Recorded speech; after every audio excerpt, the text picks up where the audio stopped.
Je pense que de dire le sexe anal ça fait mal, c'est vraiment un énorme cliché. Et c'est problématique parce qu'en fait, quand c'est bien fait, le sexe anal, ça fait pas mal du tout. Salut, je m'appelle Diane, je suis la fondatrice de Sexy Souci, qui est à la fois un site où je réponds aux questions des gens sur la sexualité, la santé, les questions de genre. Et c'est aussi depuis 3 ans des vidéos que je fais avec France TV Slash. Aujourd'hui, je vais répondre à plusieurs des questions que vous avez envoyées sur le compte Instagram Paint sur la santé sexuelle et d'autres questions qui vous tiennent à cœur.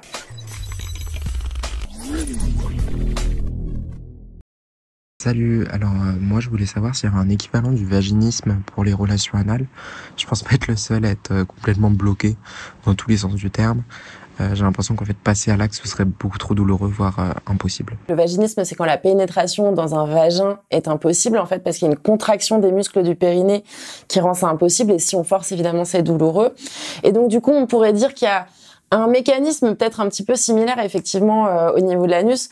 Pour le sexe anal, en fait, le secret, c'est d'être détendu, de se sentir en confiance. Et mine de rien, on va un petit peu contre tout ce qu'on connaît et les a priori qui sont l'anus, c'est uniquement pour faire caca.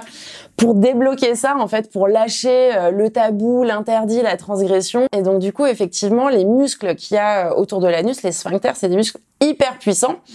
Et si on est stressé, si on est tendu, si on se dit « Ah mon Dieu, je vais avoir mal », ce qui est un petit peu la réputation qu'il peut y avoir de la sodomie, effectivement, on peut être bloqué et ça peut rendre la pénétration impossible.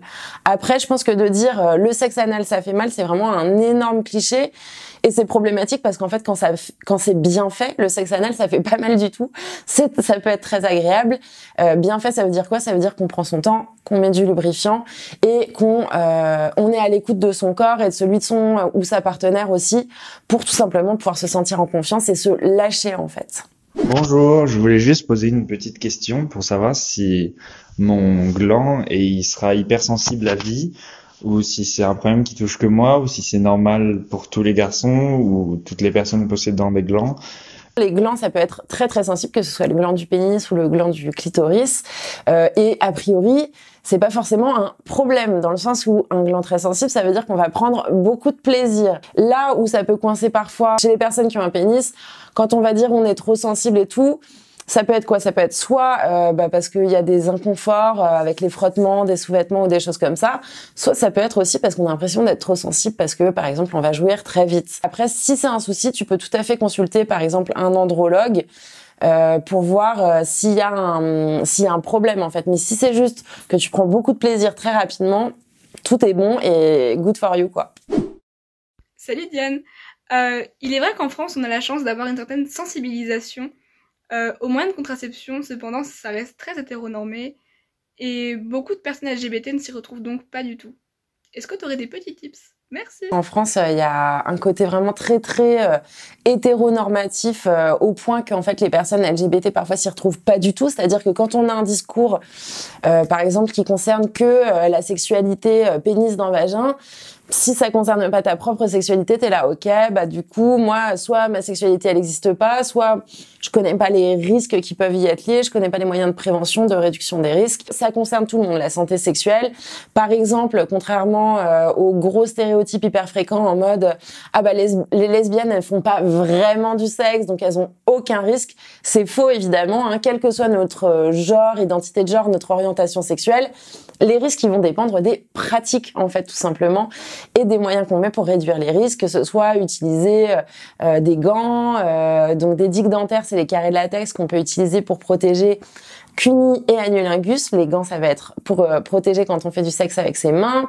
Ça va être des capotes pour protéger un pénis ou un god si on en partage un god. La réduction des risques, elle va vraiment dépendre de ces pratiques, du nombre de partenaires. Par exemple, pour le dépistage, il faut l'ajuster en fonction du nombre de partenaires. Et ça dépend pas de notre orientation sexuelle. Bonjour, alors ma question de base était, est-ce que 2 personnes qui font l'amour pour la première fois peuvent contracter le VIH? Cependant, je sais que seules les personnes séropositives peuvent le transmettre, mais dans ce cas, je me demande quelle est l'origine de tout ça alors? est-ce qu'il peut y avoir une transmission de VIH si c'est la première fois pour les deux personnes au moment du rapport? Alors, en fait, si c'est possible, il y a deux possibilités. La première, ce soit que la personne elle ait contracté le VIH par une voie non sexuelle.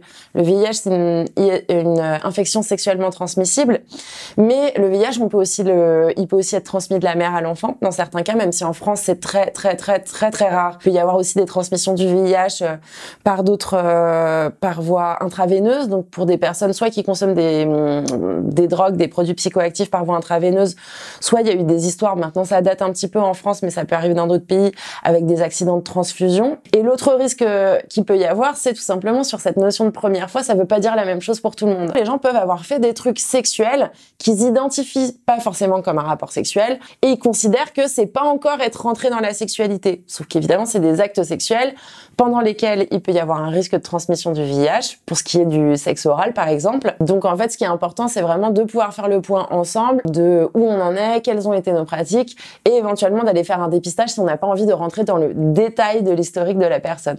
Hello. Alors moi, ma petite question, c'était de savoir si on pouvait se faire dépister sans prescription. Merci. Bisous. Alors oui, on peut se faire dépister sans prescription. En France, on a ce qu'on appelle les CEGID, C-E-G-I-D-D pour vous donner l'acronyme si vous regardez sur Internet. Les CEGID, en fait, c'est des centres de dépistage anonymes et gratuits où on peut aller faire un bilan donc sur tout ce qui est infection sexuellement transmissible, donc non seulement VIH, hépatite, chlamydia, gonorrhée, etc. C'est gratuit, il n'y a pas besoin d'être majeur, il n'y a pas besoin de prescription, on n'a besoin de rien du tout. Il suffit d'y aller, on donne pas son nom et on va avoir les résultats assez rapidement. Bonjour Diane, j'ai une question au sujet du plaisir sur la prostate. Est-ce que tu peux nous en dire plus et l'expliquer peut-être à certains qui peut-être ne connaissent pas encore ce plaisir-là? Je te remercie. La prostate, pour les personnes qui ne connaissent pas, c'est une glande qui a la forme d'une châtaigne à peu près et qui se situe la plupart du temps en fait chez les personnes qui sont assignées garçons à la naissance, donc les personnes qui sont nées avec un pénis vont avoir une prostate, et donc la prostate elle a un rôle dans la production du sperme, du liquide préséminal, etc. Et accessoirement c'est aussi un endroit qui peut être très agréable au niveau de la stimulation. Donc elle peut se stimuler de deux manières différentes. La première c'est de manière externe en fait en massant la zone du périnée, donc qui est entre les testicules et l'anus chez les personnes qui ont un pénis. Cette zone-là en fait elle peut nous donner un accès par l'extérieur à la prostate, donc avec un massage un peu profond et appuyé. Mais sinon, la plupart du temps, quand on parle de massage prostatique, ça se fait à travers l'anus. Donc en fait, la prostate, elle est située à peu près à 7 cm de l'entrée de l'anus, en direction du nombril. Si vous le cherchez de l'autre côté, ça marchera pas. Et en fait, voilà, la stimulation, donc par pression, par massage de cette zone-là, elle peut être vraiment très agréable et donner des orgasmes qui sont très différents de ceux qu'on a avec le pénis, des orgasmes qui peuvent être beaucoup plus longs, qui peuvent prendre vraiment tout le corps comme ça pendant de longues secondes. Autant chez les mecs cisgenres gays, la prostate c'est quand même quelque chose qui est assez bien connu et exploré.